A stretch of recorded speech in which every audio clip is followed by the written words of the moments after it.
What's going on, guys? This is GZ. Welcome to my channel. The patch notes has dropped and I am somewhat not feeling very exciting because I was expecting actually a little more. But anyways, I am going to give you guys my honest review about the update, what I feel after reading all these things. And I still believe that there are a couple of things which are missing from the English Blizzard patch notes compared to the Chinese and some other sources.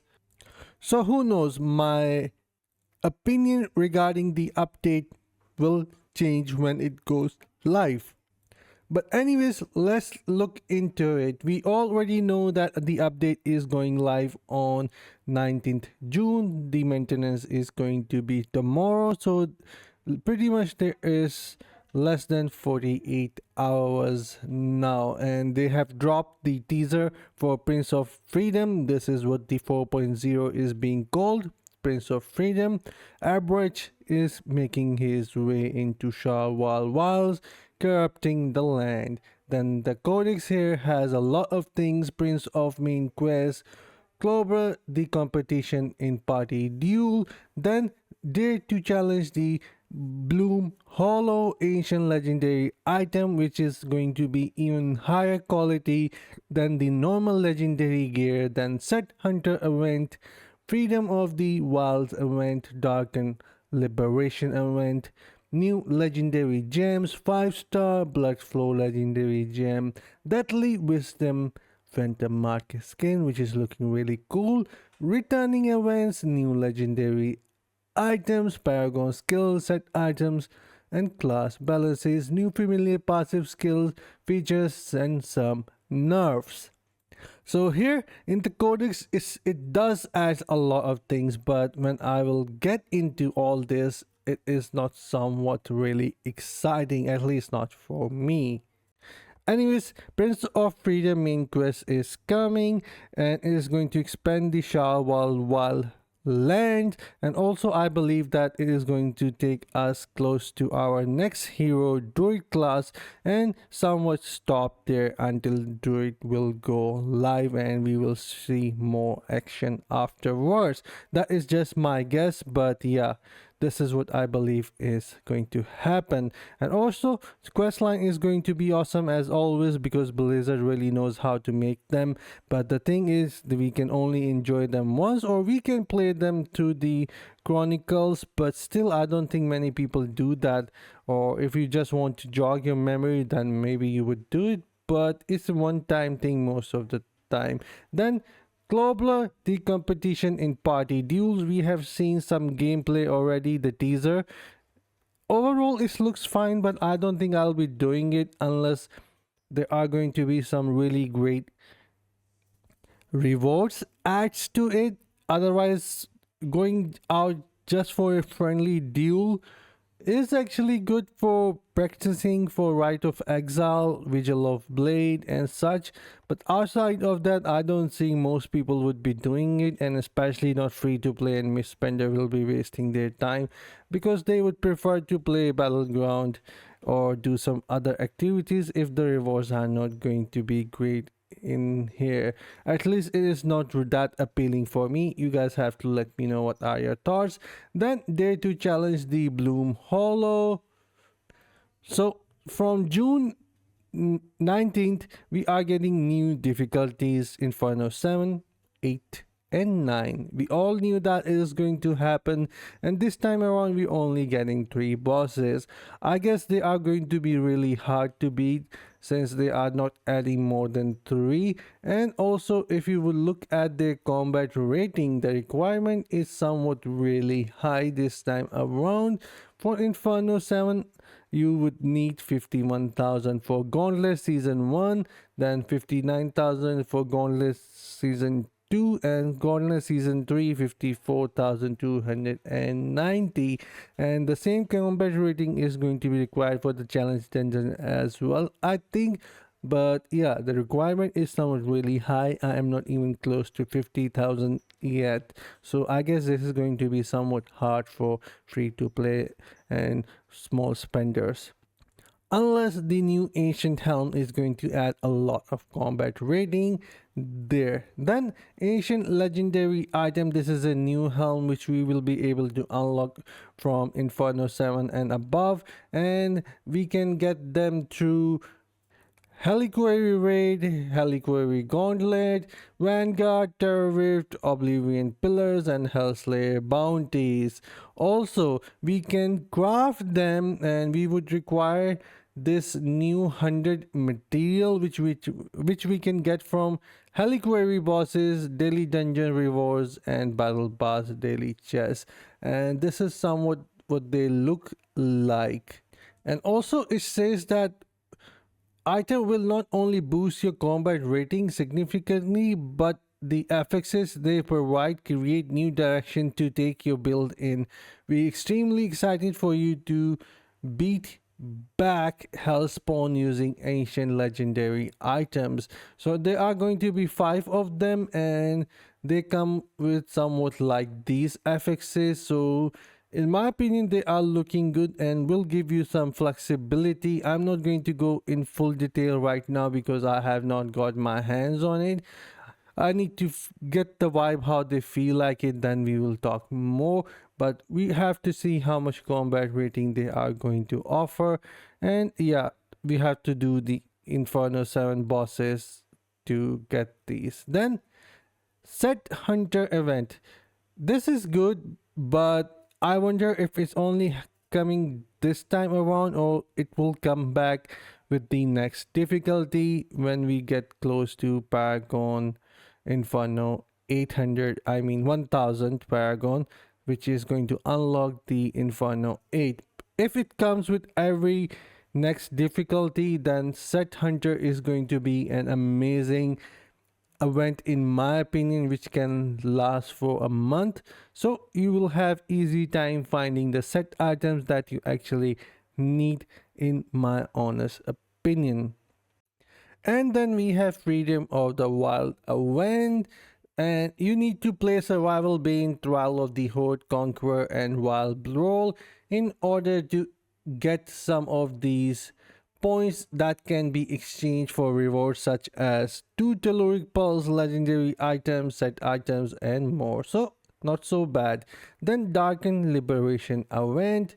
Here it's says that complete task to unchampion commendation. So you need to get those commendation, then you can use those commendation to get those Telluric Pulse, Crest, and some other items. And then we have new 3 gems coming out in the major update, Blood Flow and the other 2.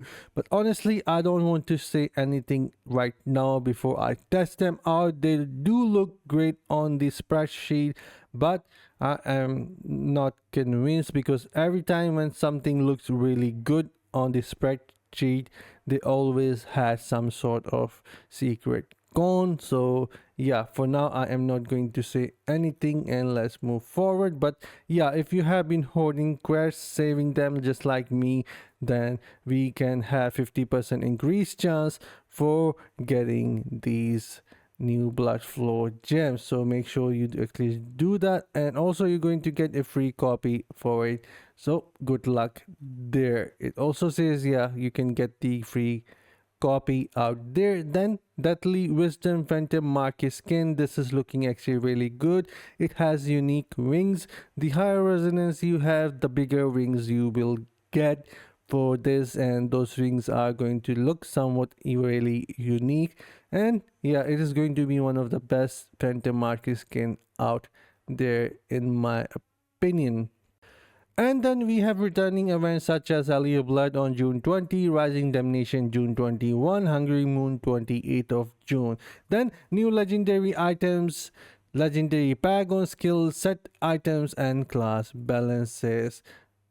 So this is going to be for Inferno 7. You guys can pause and check out for the each class that you're looking for. I will give my opinion later for Demon Hunter, but overall it is somewhat looking alright. I am not really excited for all the essences except the paint here, which is going to help you escape from total loss of control.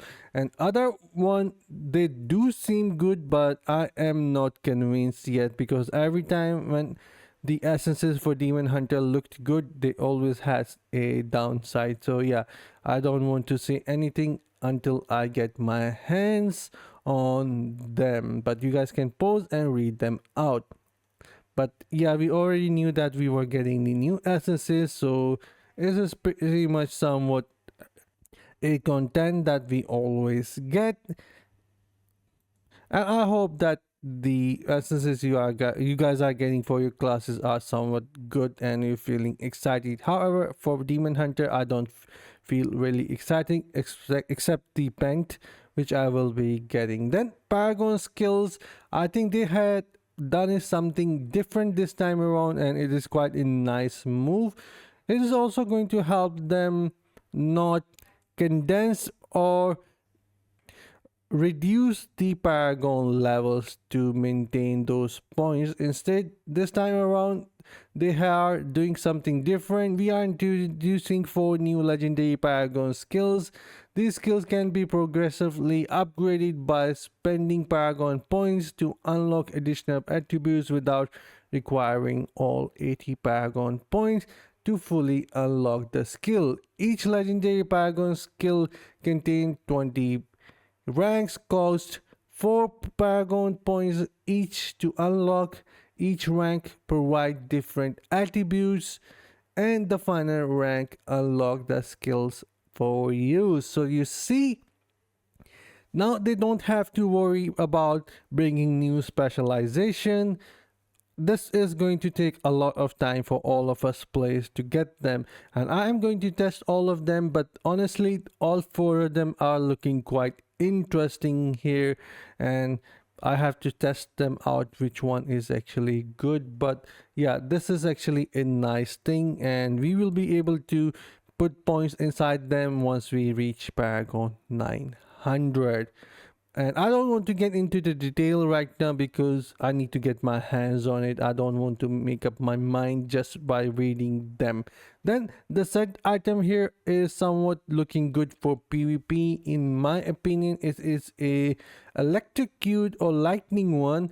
A new set focus on shock has been discovered in Sanctuary Sky Bearer Bolt. You must run dungeons in Inferno 7 or higher to obtain items from this set. 2-piece bonus dealing damage, unleashing a lightning blast at the enemy location that shock all nearby enemies. Dealing continuous damage cannot occur more often than once every 6 seconds. So my guess is it is going to be nice for PvP to add additional shock there.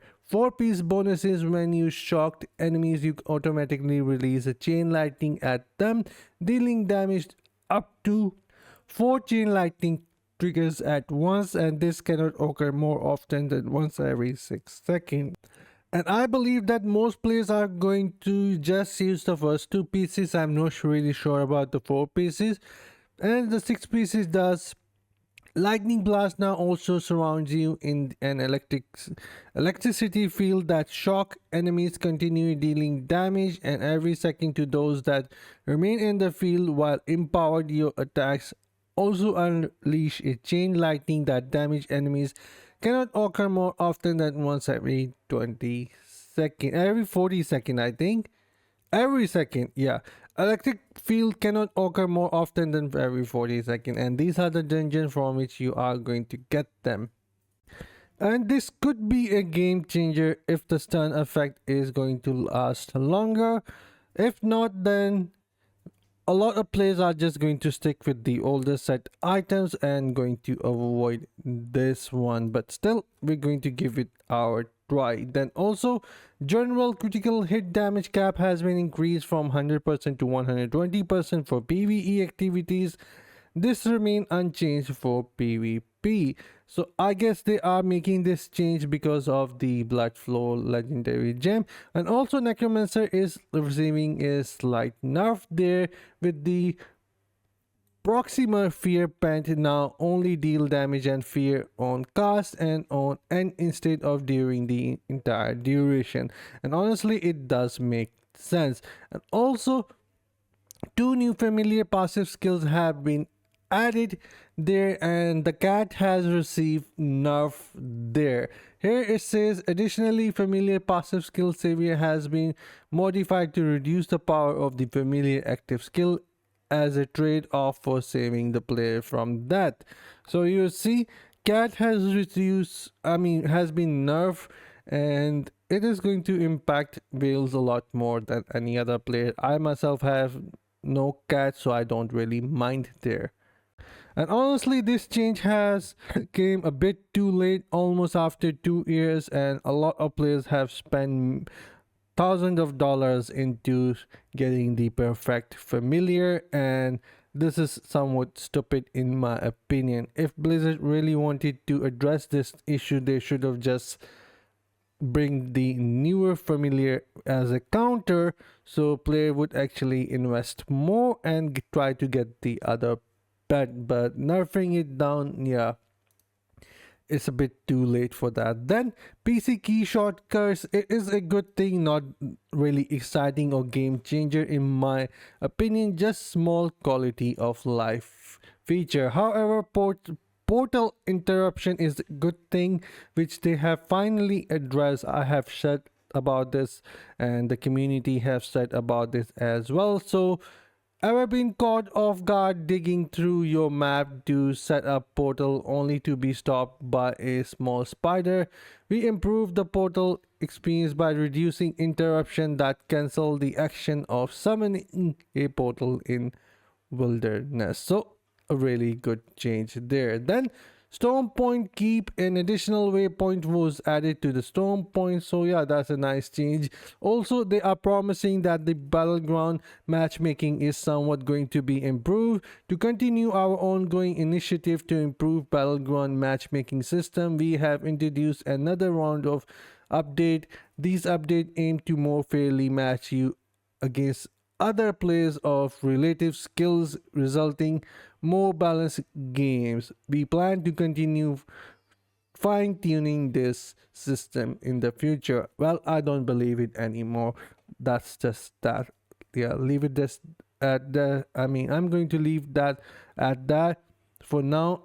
I will test it and make my own mind regarding it if it's really working. Then Battleground Convoy, we receive feedback that players feel as though the default camera angle and a lack of information about what's going on during a match have been made it difficult to play Battleground Convoy. Well, I never felt like that.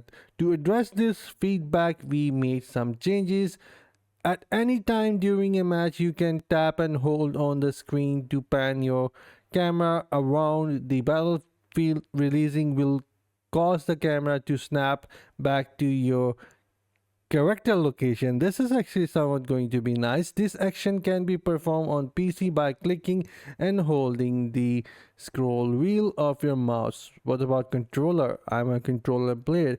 You can ping anywhere on the battlefield to alert your team using a button next to the mini-map. The requirement to press a button to receive has been improved. While waiting to review, you can now spectate revive, you can now spectate your teammates. Alright, that's a nice one. Voice over callouts have been added to communicate when teammates dies. Objectives are captured and other useful information. Alright, nice one.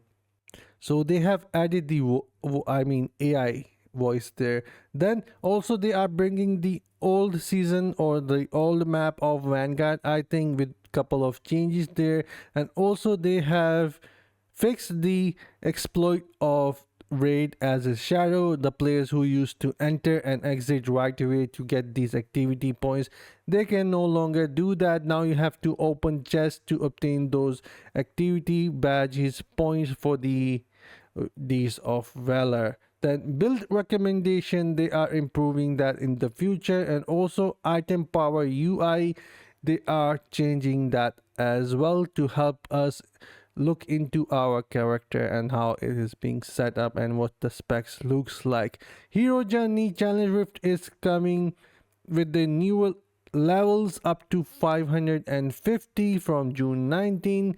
Then Adventurer Chronicles are going to have some more things being added. Cycle of Strife Burning Clocks, they are adding 2 new clocks there, and make a plan of 5 years now because it is not going to be easy, guys. At least 5 years, 4 years easy, even if you are controlling the server just by yourself. So overall, you guys can see that most of the events are coming, which is not like awesome in my opinion. I mean, Prince of Freedom main quest is going to be nice. Clobber, the competition in party duel, I will see about it if I feel the vibe there. Then Dare to challenge the Bloom Hollow. This is a Helicory raid, so we are getting new bosses, so it is going to become another routine. Asian legendary item, I hope it's a huge thing unless the 4.0 is going to be a fail. Sect Hunter event should happen every now and then with the next difficulty when we are getting closer. Freedom of the Wild event, Darkened Liberation, these are somewhat nice to feel more rewarded. New legendary gems, we were expecting that, and this is kind of a common thing now that with the update we do get those, so not really exciting news there. Then Destiny Wisdom Phantom Market, we knew that it is going to happen, and yeah, it is looking really nice. Returning event, new legendary gems, not the gems, the items, new essences, yeah, they are somewhat looking okay for Demon Hunter. Do let me know about the other classes. Paragon skills system this time around is looking quite nice. I am looking forward to that. The set item, I am a bit of spectacle about it. Then class balances, Necromancer nerf is definitely going to change something there.